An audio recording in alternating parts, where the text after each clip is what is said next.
में उभरती भूगर्भ गटर से स्थानीय लोग काफी परेशान हैं। गुजरात सरकार विकास की बड़ी बड़ी बातें करती है, जबकि दाहोद जिले के जालोद नगर में विकास के नाम पर शून्य देखने को मिल रहा है।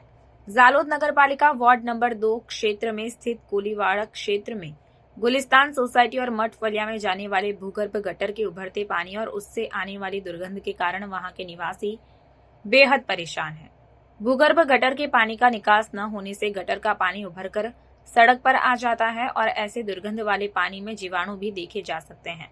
भूगर्भ गटर का काम अधूरा है और इस भूगर्भ लाइन का पानी स्थानीय गटरों में आते ही गटर बार बार उभर जाते हैं और ये गंदा पानी सड़क पर आ जाता है। इस बारे में यहाँ के निवासियों द्वारा नगर पालिका में कई बार निवेदन किया गया है, लेकिन इस समस्या का कोई स्थायी समाधान नहीं निकाला गया है। इस दुर्गंध वाले पानी के कारण पानीजन्य रोग होने का डर सतत यहाँ के निवासियों को सता रहा है। जवाबदार प्रशासन स्थायी इस समस्या का निकाल नहीं लाती है, इसलिए स्थानीय लोग अब इस समस्या को लेकर आगामी समय में नगर पालिका यदि त्वरित कोई सचोट निर्णय नहीं लेती है तो नगर पालिका को तालाबंदी जैसे कार्यक्रम करने का विचार कर रहे हैं।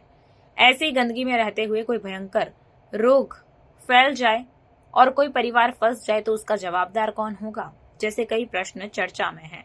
इस गंदे पानी के कारण अभी तो कुछ छोटी छोटी बीमारियां ही स्थानीय लोगों के घर में हो रही है, जिससे स्थानीय लोग परेशान हो गए हैं। यहाँ के निवासियों की मांग है कि यदि शीघ्र यह समस्या दूर नहीं की जाती है तो आगामी दिनों में नगरपालिका का घेराव कर तालाबंदी तक के कार्यक्रम करने का मूड निवासियों ने बना रखा है। नगर के हर क्षेत्र में नए सड़क बन रहे हैं, लेकिन वार्ड नंबर 2 कोलीवाड़ा क्षेत्र में सड़क नहीं बनाई जा रही। पहले गैस पाइपलाइन कनेक्शन के लिए सड़क तोड़ दी गई थी, जिसके बारे में नगर पालिका को स्थानीय लोगों द्वारा कई बार लिखित और मौखिक अर्जी दी गई है, लेकिन नगर पालिका द्वारा इस बारे में कोई ठोस काम नहीं किया गया है। जब नगर पालिका वार्ड नंबर 2 में रहने वाले लोग सड़क की मांग करते हैं तो जवाबदार प्रशासन या अधिकारी द्वारा आश्वासन दिया जाता है कि इस सड़क के लिए योजना बन चुकी है और जल्द ही इस सड़क का काम शुरू किया जाएगा। लेकिन अब यहाँ के स्थानीय लोगों का कहना है कि अगर उसकी मांग पूरी नहीं की जाती है तो वे आगामी चुनाव का विरोध करेंगे। चुनाव के समय दिखाई देने वाले काउंसिलर केवल वोट मांगने आते हैं, उसके बाद नहीं दिखाई देते। ऐसे दृश्य पूर्व काउंसिलरों का भी चुनाव के समय विरोध किया जाएगा। अगर इन समस्याओं का समय सीमा में समाधान नहीं होता है तो स्थानीय लोग आगामी समय में उग्र आंदोलन करने का मन बना रहे हैं। गटर आखी उभराई जाए पण कोई સાંભળતું નથી। ભૂગર્ભ ગટર ઉભરાય છે, ગુડર ગટર ઉભરાય આનાથી કોઈ શું સમસ્યા થાય છે? આ બધા ઘરમાં કીડા આવે, બધા કીડા અંદર આવે, ખૂબ વાસ આવે છે એનાથી, ખૂબ વાસ આવે તો આનાથી બીમારી થાય? બીમારીઓ થાય જ ને। તમારા ઘરમાં કોઈ બીમાર પડે છે એમ? હા, તો બરાબર છે। વારંવાર થાય। શું નામ તમારું? સવિતાબેન ભગાભાઈ ચૌહાણ। ક્યાં રહો છો? અહીંયા જ કયો પડ્યો? આ જ ઘર કયો પડ્યો? મઠ ફળ કોળીવાડા। મારું નામ સોહેલ ડાયા, જાલોદ વતની, વોર્ડ નંબર 2 કોળીવાડા વિસ્તાર।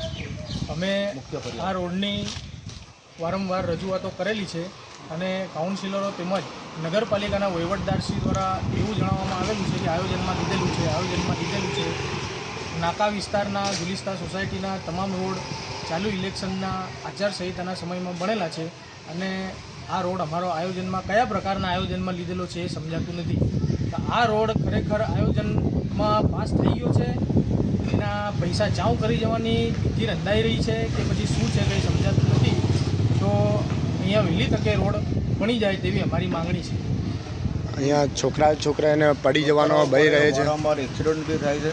એક્સિડન્ટ બી વારંવાર થાય અને સ્પાઇન સર્જરીના મરીજો બી અહીંયા ઘણા છે, એમને તો આવવા જવામાં આ રોડ પર ઘણી બધી તકલીફ અને બાઇક તો પાછળ બેસાડીને બાઇક તો ચલાવવા એવી પરિસ્થિતિ છે અને આ માજી કાઉન્સિલરો બી અહીંયાથી નીકળે છે જોવે છે। પાલિકાનું સર્વે 2 વખત થઈ ગયું છે રોડ બનવાનું, પાલિકાના એન્જિનિયરો 2-3 વખત આવીને જોઈ બી ગયા, પણ જેવી નગરપાલિકાનું ઇલેક્શનની તારીખ લંબાય એટલે લોકો પાછા શાંત થઈ જાય। એટલે અમને એવું ડાઉટ લાગે કે સભ્યોને વોટ જોઈએ તો ખાલી કામની રમાદમી કરી અને ખાલી જોર જુલમ કરીને લોકોને દેખાવ કરીને જતા રહે। જેવું સરકાર શ્રી તરફથી ચૂંટણી લંબાઈ જાય એટલે લોકો દરેક પ્રકારની કામગીરી એમની રોકી દે છે।